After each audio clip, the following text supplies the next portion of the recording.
It's loading right now, everybody. Thank you all for your patience. We're about to go live right now. It's loading. You see the producer saying? Okay, yeah, we're good. All right. Okay, perfect. We are live with the our special guest today, Brother Abdul Muhammad, that we're very blessed to have on. My name is Brother Joshua Muhammad. Yes, it's Naeem Muhammad. Naeem, say something. Assalamualaikum. Okay, perfect. Alaikum salam. Excellent. Brother Abdul is on. Brother Abdul, can you hear us? Yes, sir. Assalamualaikum.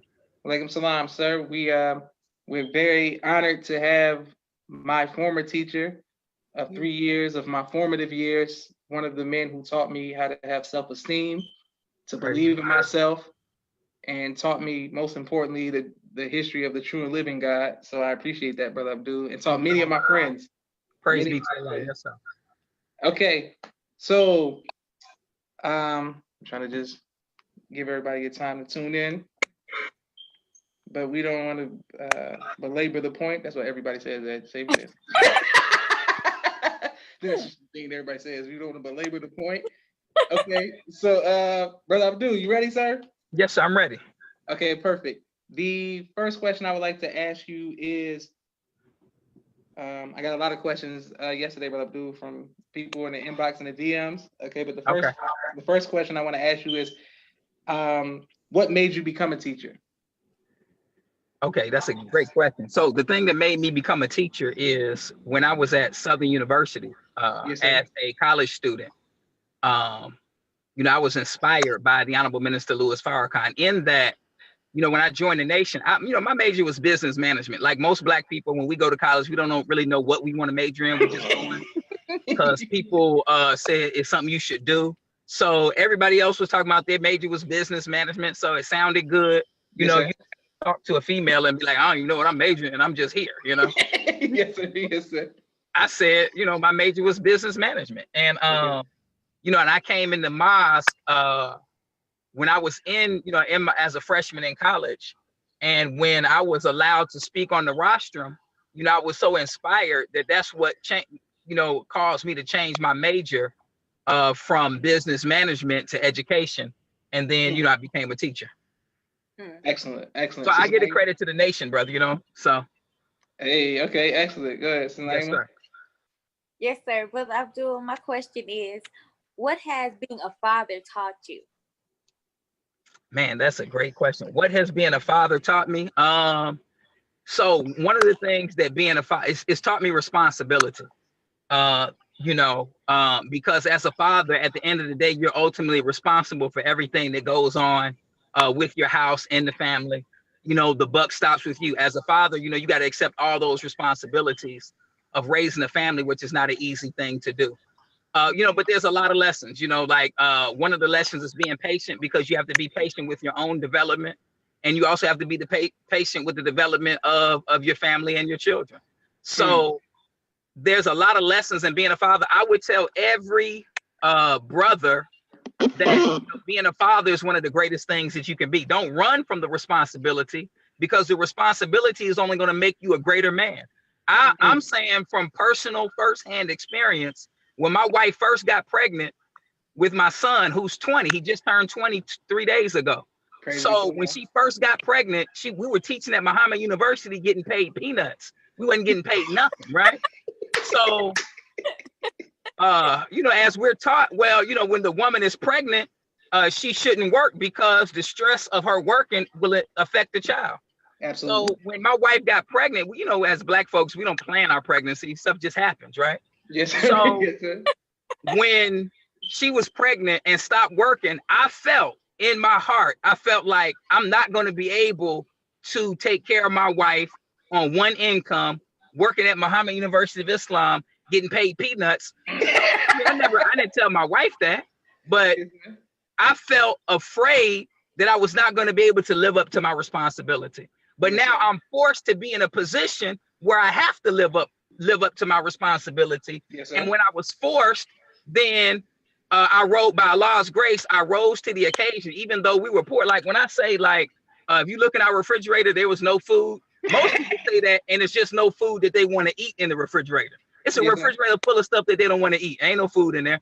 No, Yes, when sir. we looked in our refrigerator, it was empty. It was just a box of baking soda. I'm just telling you the actual facts. Damn, bro. But at every turn, you know, Allah blessed me. So I did whatever I had to do. So I worked temp jobs. I worked in downtown Chicago at the Sears Tower. I worked at the Swiss Hotel. I did whatever I could do in order to make ends meet, to be able to provide for my family. And the more I did it, then the easier it became. Anything that you want to do, you got to practice at it. And the more you practice at it, the easier it's going to become. And that goes with being a responsible father. The more you practice being responsible, then the easier you carrying the burden of the responsibility is going to become. So now I'm at the point, like, I don't want no woman helping me doing nothing. I got this. Hey, okay. Started with confidence, and now I'm fully confident that I'm able to take care of my wife and my family. I don't want no loans. I don't want no parents giving me no money. I don't want the government. I don't want food stamps. I don't want welfare. I don't want none of that. I want to accept the full responsibility of being a man and a father. It didn't start like that, but by Allah's grace, that's where it is right now. Yes, sir. Praise be to Allah.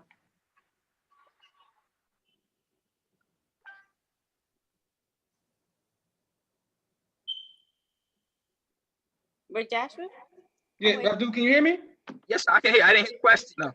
Okay, no, yes, sir. Yes, I know. It slowed down a little bit. Okay, Naima, Okay. you got another question? You got a follow-up question for that? Yes, I do. I do. Okay. The difference between raising sons versus raising daughters. Michelle Obama said that we raise our daughters and we love our sons. So I wanted your opinion on that, since you have daughters and sons. But I do. Yeah, that's an actual fact. So the way that happens is it actually comes from slavery, right? During slavery, the men were allowed to, and even after that, the men, all they were used for was to reproduce, right? Yes, and as long as they were a hard worker, you know, then that was fine. But as far as the woman, the female child had to be cultivated by the slave master, because that was his loyal, I don't want to say loyal slave, but, you know, of course he had children through her, and he controlled the rest of the black people on the plantation through the female. So let me give you an example. I can give you an example out of my own personal life. Before I came in the nation, I was growing up in Atlanta, and I was, you know, reading books about Malcolm X and Huey P. Newton, and I thought I was a revolutionary and all this kind of stuff, and I wanted to get it cracking, right? Yes, so the number one person that was against me getting it cracking with white folks in Atlanta was my mother. So my mother would always tell me, boy, you gonna get killed. Boy, you gonna get killed. So when I got arrested down in Atlanta for being involved in a riot when the KKK marched through downtown Atlanta, and my mother had to come and get me out of jail, the whole way home, all this woman is telling me is that the white folks gonna kill me. You know, all these other people been assassinated. So I'm only saying that to say that the white man put fear in us, and a woman's natural love for her child is going to make her tell the child to obey the white man, not because the white man is good, but because she's afraid of the consequences that child will suffer if that child rises up against the white man, right? So now I taught in public, I taught for 17 years, right? I've been teaching children my whole adult life, right? Yes, sir. Yes, sir. And this is actual fact. You ask any child, right? This might be true in your situation. I don't know. If a male child comes home right now in 2018, and on his report card, he got straight D's, his mama is going to say, boy, at least you passed, right? Female child comes home with straight D's, she's getting the brakes beat off her. Why? Because we raise our daughters, and I'm not gonna say we love our sons, because that love is the real definition. That's not the real definition. But we allow our sons to be to not be as responsible as they should be, and that's not love, you know. So yeah, I would agree with Michelle Obama. She's not the first person to say that. She did that from somebody, you know. But since she's a first lady, you know, people gonna give her credit. So it is what it is, you know. Okay, since name, you got another question? I mean, you got the follow up, or you want me to go? You want me to answer mine? I'm answer mine. You can go. You can answer. Yes, sir. Brother Abdul, I have a question. Yes, sir. What is it like teaching in what is considered the Chirac or the inner cities of Chicago? What is it like teaching there? Brother, you know, it's not for the faint of heart. I'll say that, you know. Okay. But you know, teaching in Chicago, brother, has been a rewarding experience. I wouldn't trade it for anything in the world. Every school that I've taught at in Chicago has been a hood school, right? So I started at Westinghouse on the west side, and I was there when it was a neighborhood school, right? I moved from Westinghouse to CVS, Chicago Vocational High School, which they said stands for crime, violence, and sex. Yes. From there to Simeon, and then from there to Julian, which is right on 103rd in the Hundreds, right? Yes, sir. And then from there to the Juvenile Detention Center, there's a school on the inside called Nancy B. Jefferson, and now I'm out on the west side again. But the bottom line is this, that if you have the knowledge of self, it's not going to be a challenge, because our children are thirsty for knowledge. You hear all of these old people talking about the problem is these young people. And all of that's lies. I'm telling y'all right now. Yes, the problem in Black America is not young people. I've taught them for 20 years of my life. There's nothing wrong with them. The problem is that we're not giving those young Black children what they need, not just in the school, but I'm saying in the community, in the society, period. And they're reacting as a result of that. They're not the problem. How you gonna blame a 10-year-old? I mean, the dude is 10. You know, if he can't read, how you blaming him? It's not his fault, right? Yes, sir. So, yeah, there's nothing wrong with our young people, brother. They just have to be taught. And I'm a living example, because I've done it for over 20 years in the city of Chicago and did it successfully. Allah blessed me to win the Teacher of the Year award, you know. Yes, sir. Yes, sir. You know, as a Muslim, and I wear a suit and bow tie every day. I'm not hiding the fact of who I am. I'm Abdul Muhammad, you know. Yes, you know, all day, every day. So, you know, it is what it is, but I wouldn't trade it for anything in the world. I mean, it's the good, the bad, and the ugly. But when you're taught by the Honorable Minister Louis Farrakhan, then it gives you the knowledge to overcome all of those challenges. Yes, sir. And if my students were, if you meet them, bro, they all love me to death, brother. You know, like right now, they love Abdul Muhammad, you know. So okay, good. It is what it is. They love me just as much as the Muslim children love me, you know. So excellent. Okay, so Naima, go ahead. What made you get married, Brother Abdul, and what has being a husband taught you? Man, what made me get married? That's a good question. Y'all got some really good questions. So okay, good, Abdul. You know, so I would say that what made me get married is when you learn the value of a family and the value of marriage. There's not, as Black people, right? As people in general, not just Black people, but we're not going to have a strong nation if we don't have strong families. Yes, sir. Yes, all the people that are powerful in the world are powerful not as individuals, they're powerful as families, right? So if you look at the Rockefellers, that's a whole family of people, right? Yes, you look at the DuPonts, that's a whole family of people, right? Even if you look in organized crime, these are families. Yes, you look at the Kennedy, these are families. Not that they don't have problems and challenges, because every family does, but the real power in any nation is within the family. So, you know, as a young Muslim, you know, we were taught that, you know, we should be married, you know. So, and it is difficult. I'm gonna tell everybody, because I mean, I talk to Muslims now, young Muslims now. Yes, sir. And I'm not gonna lie and be like, oh man, it's like, man, just go ahead and get married. No, sir. No, man, I'm not gonna do it. You know, so let me say this. If you want, don't come ask me about marriage if you don't want to know the facts, because it's not easy and it's not for the faint of heart, but it does have tremendous benefit in it. So, but it's better as the next generation of Muslims coming up, or not just Muslims, people in general, it's better that you walk into the situation with knowledge, right? Yes, and better prepared than maybe a previous generation who just came in and really didn't know what it was all about. You follow what I'm saying? Absolutely. So as you know, as I would just share with young people the things that they should do to prepare themselves for marriage. Now, I know there was a second part to that question. What was that second part? Oh, what has being a husband taught you? Okay, like I said before, it taught me responsibility. The hardest thing I've ever done in my life. Now, I'm gonna say this, and I don't want to scare nobody, but I used to eat once a week. Josh, you was my student at the time. I used to eat once every 7 days, every Sunday at 4 o'clock. I would eat. Now, somebody just got spooked the hell out right now on Facebook. Now, but I'm only saying that to say that eating once a week was easier than being married. You know what I'm saying?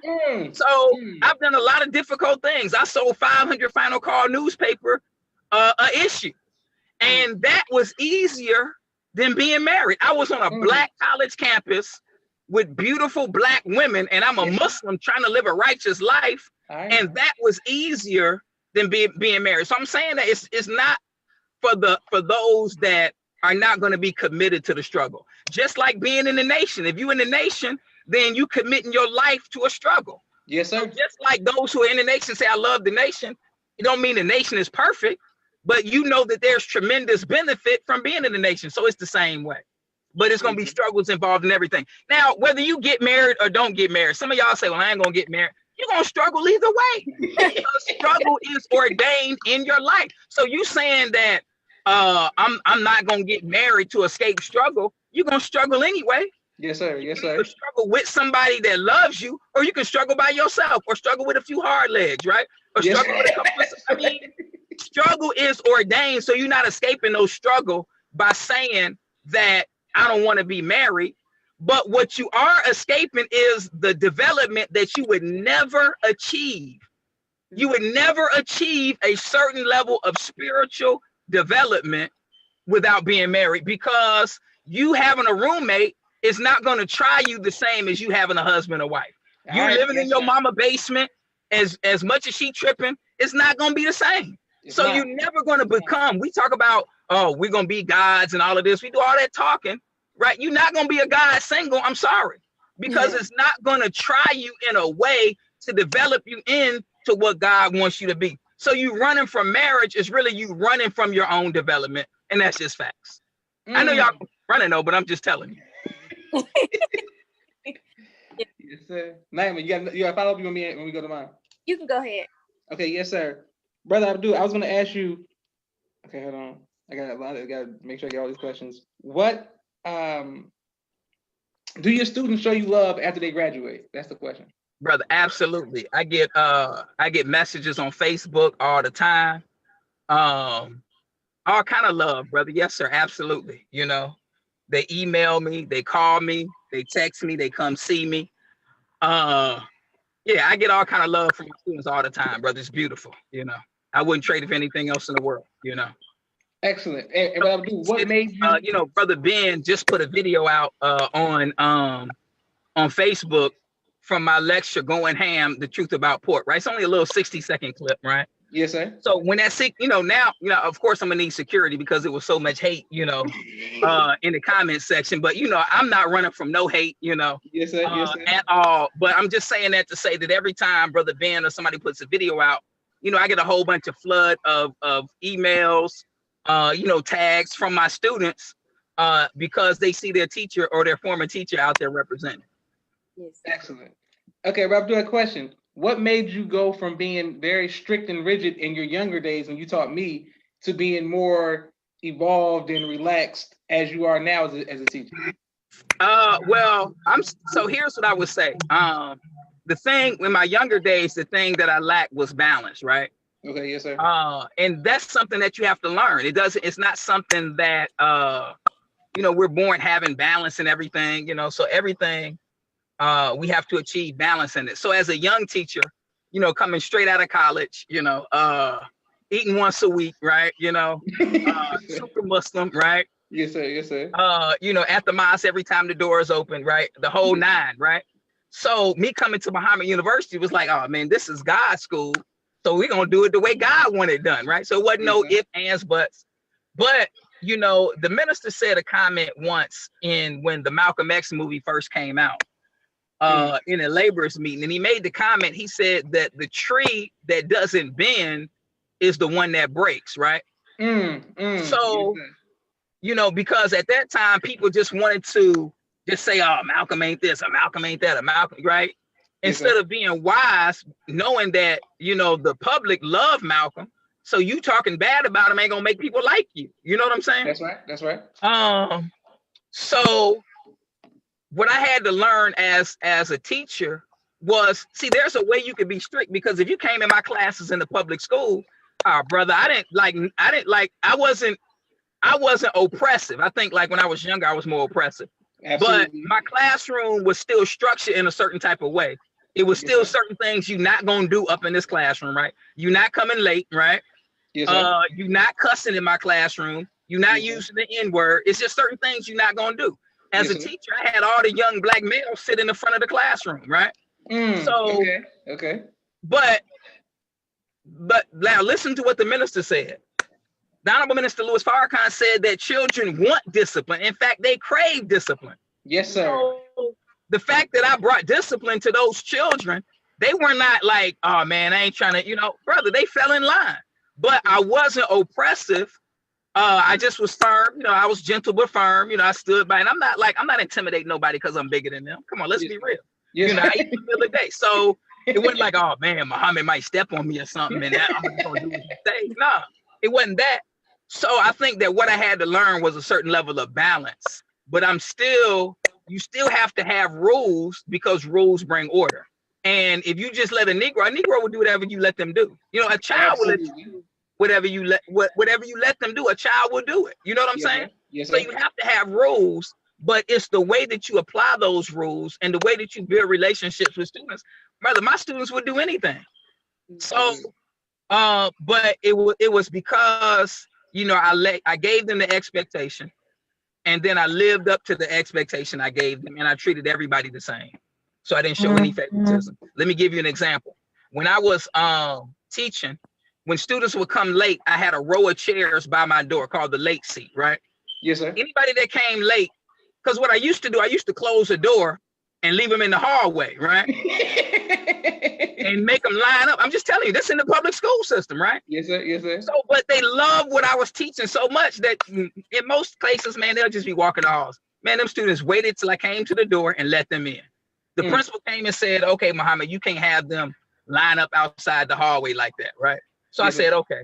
So the way I worked around it, I put a row of chairs by the door. Anybody that came in late, you had to sit in the late seat, right? And I had students running the class because they didn't want to sit in the late seat. You didn't get a chance to sit in no desk. You couldn't socialize. You couldn't do none of that. You sit right here and do your work in your lap. You ain't getting nothing, right? So now, but all of my students that did that abided by that. I had a student at Simeon named Steve Taylor. He's the #1 basketball player in the state. He comes to my class late. I put him in the late seat just like I put everybody else in the late seat. So I wasn't gonna show favoritism because he's the #1 basketball player in the state. No, your behind got to sit in the late seat just like everybody else. He respected it, and so did everybody else. So it's not that our children don't want to be disciplined, because they do. Yes, sir. It's just that you have to be firm with what you do. You have to be fair, and you have to be balanced. Yes, sir. Excellent. Naima? Well, but Abdul, you kind of answered this question, but I'll still ask for those. Okay. What advice would you give single men and women based off your experience in marriage? What advice would I give single men and women? Yeah, I did kind of answer that. I'm never gonna tell y'all to rush into anything. You know what I'm saying? The Honorable Minister Louis Farrakhan said that fools rush in where wise men fear to tread. Yes, sir. So I would never tell a young person, you know, oh man, just go ahead and get married. Just go ahead and do it. Just be like Nike. Just do it. I would never tell you that. But what I would tell you is to prepare yourself to do it. Yes, don't run from it because you're afraid of what's going to happen, right? But prepare yourself to do it. It's just like a marathon, right? Yes, if you run a Chicago marathon and you never ran a marathon, you even have a treadmill at home, right? Yes, sir. Yes, sir. And you eating potato chips and think, I'm gonna show up to the marathon, right? Let me finish my Kool-Aid. I'm at the marathon. I'm about to run this 27 miles. It's not gonna happen. No matter, you can pray to God, right? You can pray to the school God. You can pray to Master Father, Mom. You can do whatever you want to do, right? You can do rock eyes. You can do all of that. you're not running that marathon. You're not even gonna walk the marathon, right? Yes, sir. Yes, Because sir. you haven't prepared yourself to do it. Yes, So sir. now, in order to run a marathon, there's a level of preparation that has to go in place before you even get out there with everybody else, or you're not gonna make it. You're gonna be passed out on the stretcher. And if you have to prepare for a marathon, right? Yes, sir. And it takes months of preparation, and that's a race that takes a few hours, right? Yes, sir. Then what kind of preparation do you need to go through to be married, which is a journey you're gonna be on for the rest of your life? You follow what I'm saying? So I'm not telling y'all run to get married. What I'm telling y'all is prepare yourself for the journey. That's all I'm saying. Yes, sir. Absolutely. Okay, now when we go next. Go ahead. Mhm. Okay, yes. But Abdul, what celebrities, if any celebrities, have you ever spoken to about your lectures? Yeah, I don't know if I've ever spoken to them about, my lectures. Yes, sir.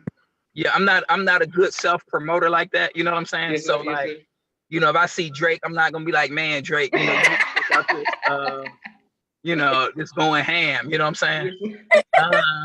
Yeah, I'm not that person, brother. You know what I'm saying? But what I will say is that, so I can't say I've never met a celebrity and then tried to promote myself to that celebrity. You know what I'm saying? Yes, sir.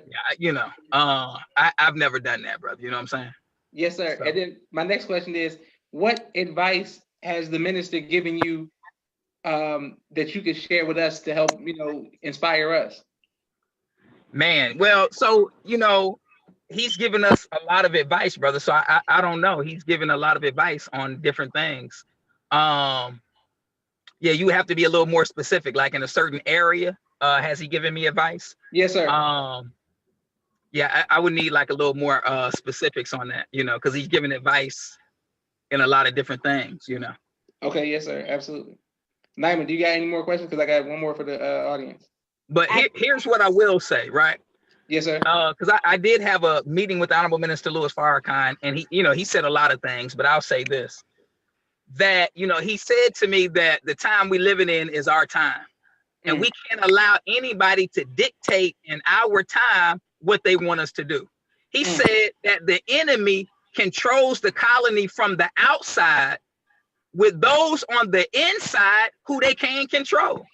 So as young Muslims, if you want to help the minister, right now is the time for us to be going hard in the paint. Yes, sir. In helping the Honorable Minister Louis Farrakhan, because there is no force, because it's our time. There's no force that can stop us doing anything that we want to do as long as what we're doing is right. Period. Point blank. The only thing stopping us is us. The white man can't stop us. Yes, sir. Yes, sir. I know y'all scared of Donald Trump, but he can't stop us. Okay, go ahead, Naima. What's your name? Brother, I put me on this rapper, super corporate, and he showed me where you guys were in a detention center, and I just wanted to know, could you explain how that came? Well, so I do a lot of work in Chicago, right? I've been working with young people for 20 years. So I was been able to build relationships with different artists. So since 2001, right? And a lot of Muslims, they don't know this side of me, but I'm gonna let it out anyway. Yes, sir. So since 2001, I've been doing rap battles. I started at Westinghouse. So whatever school I was at, I would put on rap battles. And these rap battles are off the chain, right? So these young people, I did it at Westinghouse, and it was great. When I got to CVS, same thing. I had it became so popular. We had students from other schools that wanted to come to the rap battles. So I had a guy named Hollywood that came from South Shore. Now, I didn't tell the brother to cut school. I said, look, if you make it, I'll put you in. He made it, so I put him in. I had a brother in Chicago. His name is Prince Easy. He was at Carver military. This dude came to the rap battle in his ROTC uniform and killed the whole rap battle, right? Yeah, so I've been working with young people all of these years. So so this is how I built relationships. Like with corporate, I've been working with corporate for maybe 4 or 5 years now, And but it's not just him. I've worked with all kind of young, up and coming artists in Chicago or whatnot. And it's just in the work that I've been doing, in the city and in the streets. So, when I worked at the Juvenile Detention Center as the assistant principal inside the school, the thing that, you know, we put on a adopt-a-pod, right? This is where you adopt a pod. So the Nation of Islam adopted, it may have been like 60 young people. So what adopt-a-pod means is that you come in during the holidays because they feel lonely, they don't have a family, they, you know, so they're, you know, they're locked up. So we adopted 60 young people inside the Juvenile Detention Center. We bought them food. We bought them Uncle Remus's Chicken, which is the famous chicken spot on the west side. So since we were already adopting 60 young people, you know, I reached out to corporate, and I wanted corporate to be a part of what the Nation of Islam was doing. And so corporate came through. You know, him and his team, they brought food for the young people. You know, of course, we had to bring like 20 bean pies, right? They was killing the bean pies. And so, you know, we just shared brotherhood with the young brothers and sisters inside the Juvenile Detention Center, you know, and corporate was a part of that. But corporate, you know, he supports everything that I do, you know. So shout out to corporate. Yes, sir.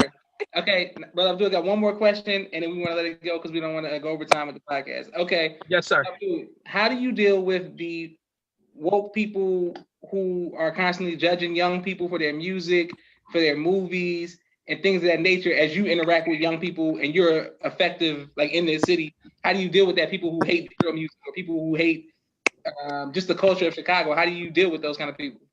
That like hate what? Like hate the culture of young people. Music and all that? Yes, everything is young, they hate it. How do you deal with them?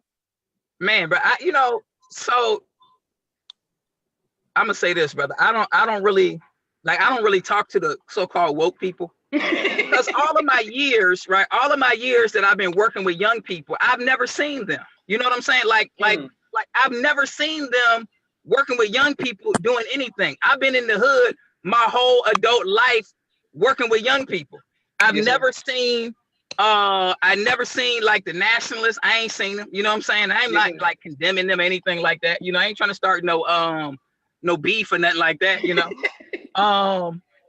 So I haven't seen them, bro. I hear a lot of people running their mouth, but I don't see them working with young people. I have people hit me up on Twitter, on Facebook. You know what I'm saying? Like, okay, if you that deep, you know what I'm saying? You got all this knowledge that's gonna change the world.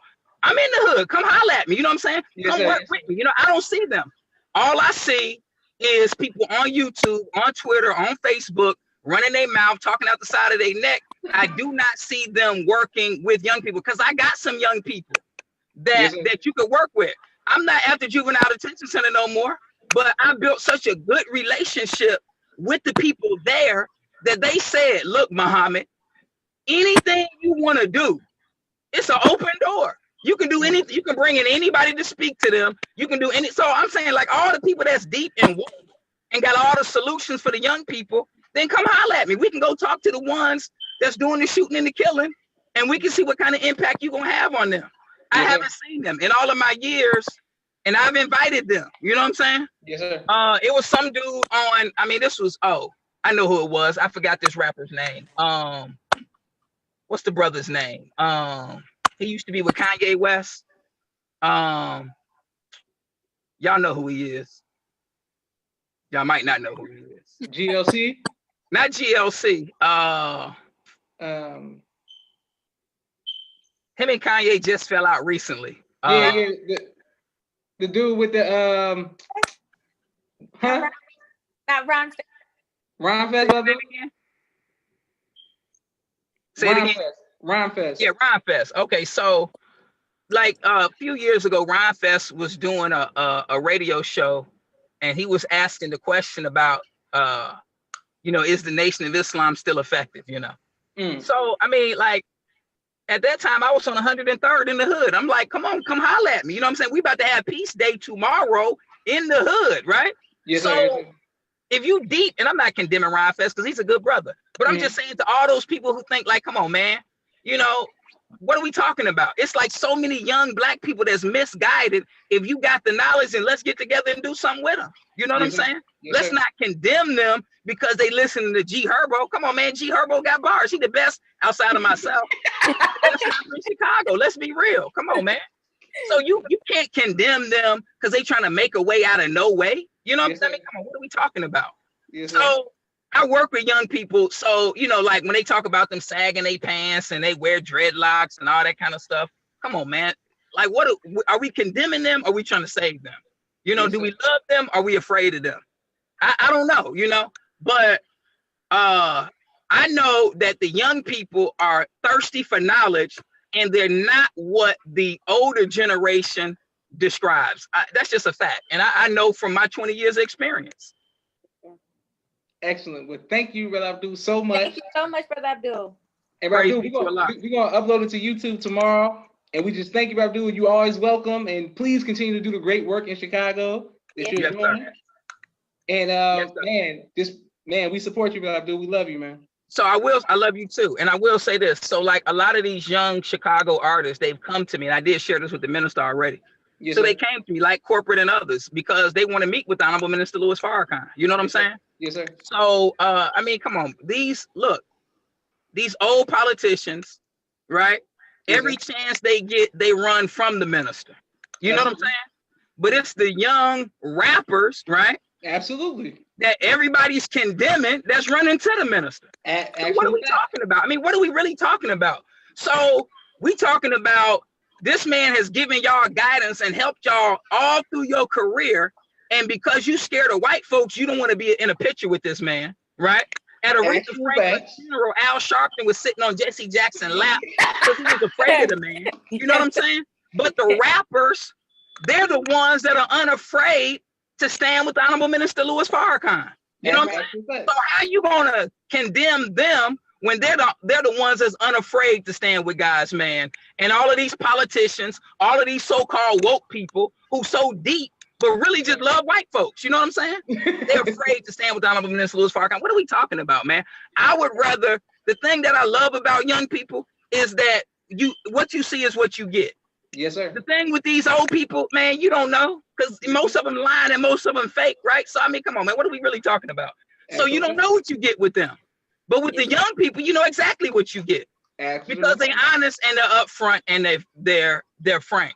So we can't condemn. I was there when I was in the room when the minister met with King Louis, Chief Keef, all the Chicago rappers. I was in the room. Yes, and sir. I'm looking at Lil Herb, and Lil Herb is on the edge of his seat, drinking in every word of the Honorable Minister Louis Farrakhan. Yes, sir. With no fear. What are we talking about? When the minister met with all the OGs and all the rappers, this is after that meeting was at the Salam. He had another meeting a few months later at the Palace with G Herbo, all the OGs, Chicago rappers. Now the minister doesn't promote this. He doesn't like put it out there. Yes, sir. But the bottom line is this, brother, that these rappers are unafraid to stand with the man of God. But these old people, these woke people, these politicians who want favors from white folks at the end of the day, because they're trying to get a check, they're afraid to stand with the Honorable Minister Louis Farrakhan, a man that has the solution to the problems of black people. Absolutely. So it is what it is. So yeah, I don't condemn none of these young people. We trying to work with them and give them some knowledge and direction so they can change their own lives and turn everything around. That's where it's at. Anybody that's woke that want to do that, holla at me. Yes, sir. Excellent. And we thank you for that, Brother Abdul. Yes, sir. May Allah bless you all. Yes, sir. Yes. Thank you, Naima. Thank you. And thank all the viewers. All right, somebody.